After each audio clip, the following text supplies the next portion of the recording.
Have you been playing guitar for a while and you're still confused about what you should work on? Maybe you've learned a few songs or maybe riffs and licks. Maybe you've tried the apps, tutorials, and you're like, okay, this is great, but I still like, what is one thing that I can invest my time in if I don't know what to practice at all? Or what's that one thing, if I'm maybe listening to a podcast or watching a TV show or whatever, just hanging out, and I need something to practice that will make me better?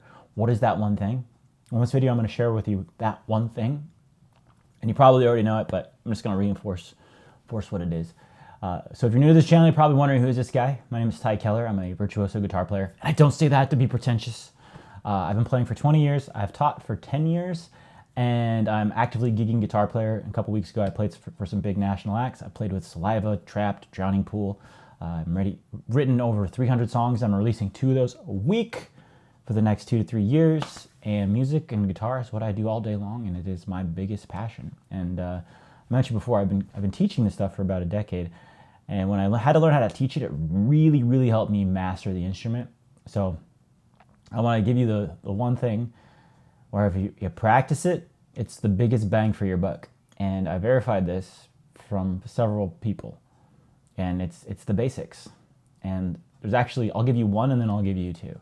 And you hopefully you've heard about this, but knowing without doing isn't knowing. So if you already know this and you've not been doing it, you should start doing it, especially if you want to be doing lead guitar or practicing. So this is a lead guitar. So if you just want to learn how to play and sing songs, just keep learning songs and then start writing songs. If you need help with that, send me an email.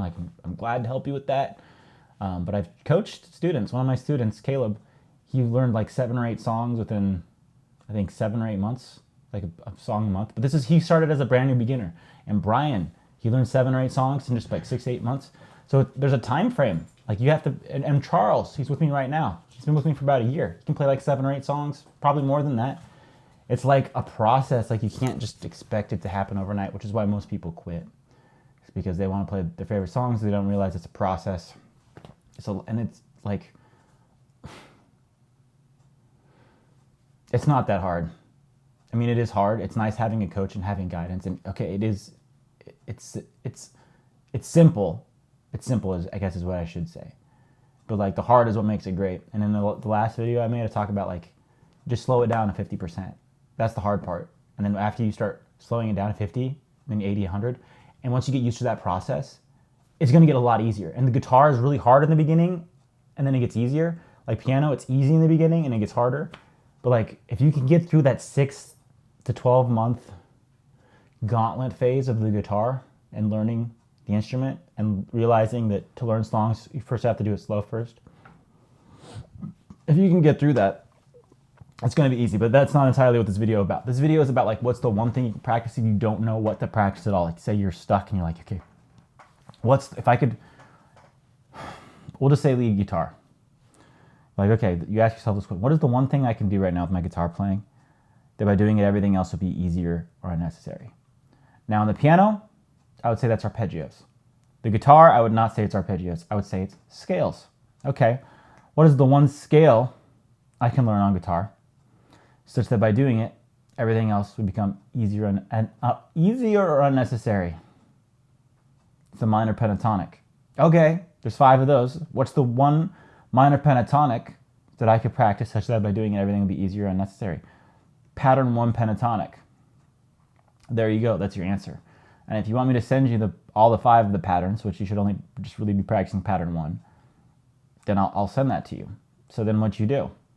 You pick up the guitar and you start practicing the minor pentatonic and make sure you have good technique. Now if you don't know what good technique is, that's why it's good to have feedback or a coach. Somebody who can tell you. But sometimes you don't have that. Sometimes you need to watch what other guitar players are doing. Watch what they're doing with their fingers. If you're not aware of this as a guitar player, you're looking at people's fingers a lot. If you go to a show, they're playing guitar, you're probably looking at their fingers. That's what I did. I had to do that because let me tell you a story. There's this song, it's called Come Up. It was from a local band. I was trying to figure out what was he doing. And I couldn't figure it out. So I went to the show and I watched how he played it. And I was like, oh, okay, that's how you play it. It was in a weird tuning too, so I had to figure that out. But like, that is what's good about YouTube and videos, is that you can look at their fingers and you can watch their technique. But the tutorials, unless you're pausing the tutorials and learning the tabs, you're just watching a tutorial. Like, it's like there's like this whole self-help thing, like people who want to do business and mindset, and it's like all this stuff. It's great to watch the video, but it's not going to make you better. You got to do the work, which is, it can be enjoyable if you're passionate about it and you have the right mindset and the right vision. So pick up the pentatonic. If you've never done the pentatonic before, the slowest as the metronome goes is 30. And by the way, you're not just training your fingers, you're training your ear as well. And in my other video, I say go slow to go fast. So like, you start playing the scale at 30 beats per minute, or if that's too easy, you can start at 45 or 60. Really, the first here is to get it to 120. 120 BPM. I could pull up my metronome and... So this is your first goal you're getting to. Now you probably won't be able to play it that fast at the beginning. So you start at 60 or 30 and you do this. Da, da, da, da, da, da, da. You play it nice and slow, ascending. Then you play it descending. Now, as you get faster, you won't have to do this. And actually what you'll do once you get to 120 is you'll do a 3 in a row or triplet. So you go da da da da da da da da da. Triplet, triplet, triplet, triplet. And if you do that at 60, if you do triplets at 60, that'll get you at 180, which you want to start getting to the triplets as soon as possible. Now, you should also be working on songs in conjunction with your minor pentatonic work. And as you're learning songs, you should probably be doing some theory stuff. I waited too long to get into the theory, and I wish I would have started sooner because it would have been very, very helpful if I would have learned the theory stuff as I was learning. But I got plenty far in my career, I guess you could say my career, at the time I was a teenager. And just minor pentatonic, I learned the modes. I didn't know how to apply them, but I was able to write solos just by basically learning songs and recognizing patterns in songs, because that's what's going to happen as you learn songs and as you learn scales and arpeggios and you learn music theory. Is you're going to start to recognize patterns. But basically, I got plenty far just learning songs and modeling patterns, and I wrote solos just by using my ear and recognizing the patterns and modeling the songs that I was writing after those other songs that I've learned from my heroes. It's not rocket surgery, guys. It's really, really simple. You just got to do it. And in the last video, I already talked about slowing it down. So minor pentatonic pattern 1. I really got to get better at like not going to Pluto in these videos. I have a tendency to like go somewhere else. It's probably because I'm talking to a camera. If you've never talked to a camera, like it's a person, it's kind of weird. But I digress. Minor pentatonic pattern 1 is going to be your biggest bang for your buck. Some may argue it's the blues scale, so if you want to add in the blues note, you could do that. But I would just do minor pentatonic pattern 1, get it to 120.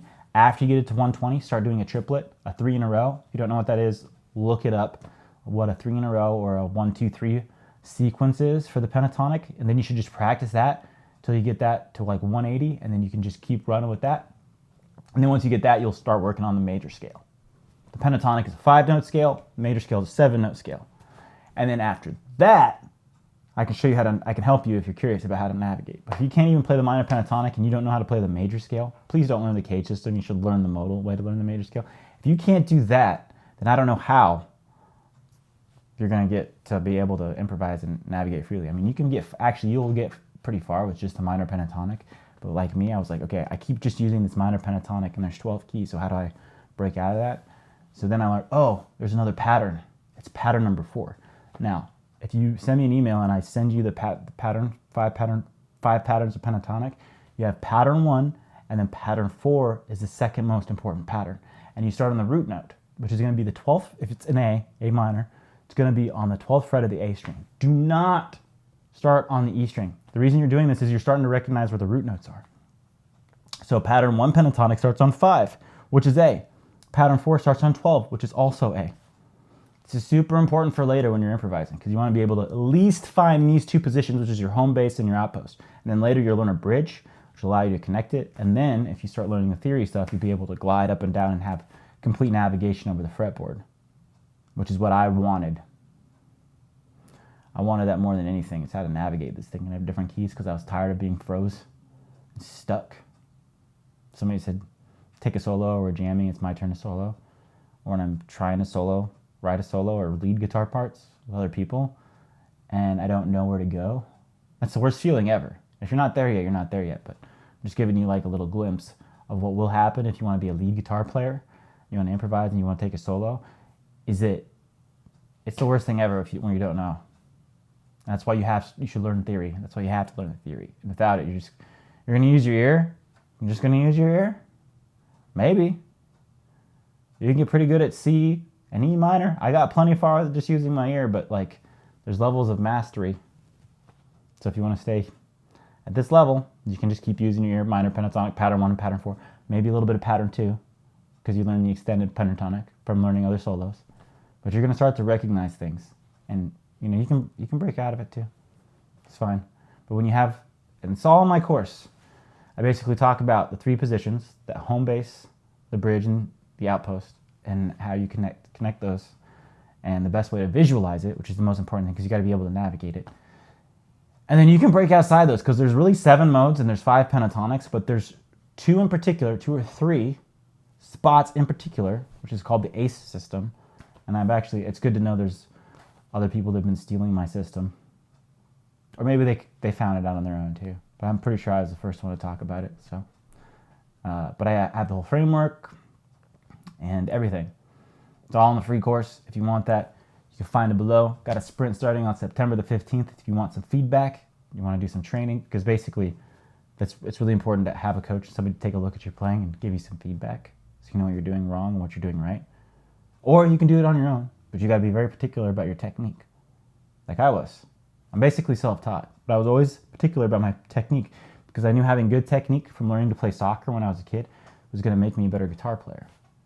Because without good technique, it's going to be sloppy and it's not going to be good. Maybe that's the perfectionist in me. So hopefully you're a perfectionist to some degree, but the perfectionism can also stop you to some degree because it can stop you from taking action because you're too obsessed with being perfect. So don't go into either of the extremes. But in the beginning especially, you want to have good technique and you want to avoid bad habits.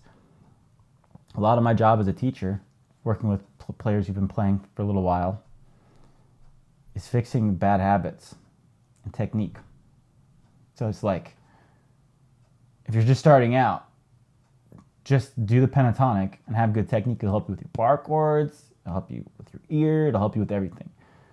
But yeah, that's basically the number one thing that you practice. If you don't know what to practice, is the minor pentatonic pattern 1 and pattern 4. If you need those, send me an email. You should be able to find me somewhere. I'll see you in the next video.